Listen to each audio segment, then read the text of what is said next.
On your screen, you should be seeing a juggler.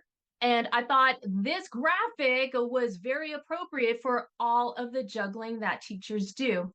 I once read one of the best quotes that I will summarize for you, and that was a university professor said that in order for somebody to truly understand what it's like to be a teacher, whether they are a doctor or a lawyer or an engineer or they're in construction, that person would have to be able to handle 25, 30, 35 of their customers or clients all at one time, asking questions, making requests, and having their supervisors come in and interrupt during all of that. So I thought that was a pretty appropriate description of what it's like to be a teacher. It is constant throughout the day. When people think about running, some people think of sprinters who run those 100 and 200-meter dashes. And then there are those long distance runners and the marathoners. And so they are running a longer distance at a slower pace. Teaching is more like sprinting a marathon.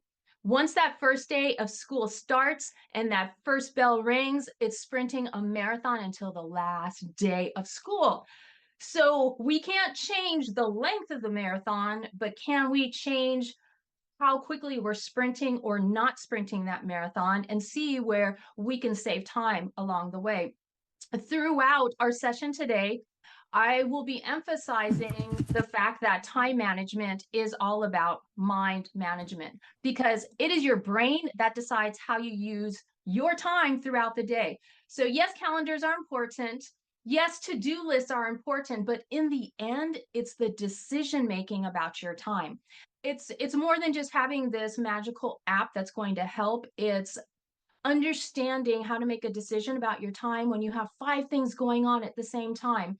Some of you put in the survey that it's tough to make a decision. Should I wash my dishes that have been in the sink for 2 days, or should I go grade my papers?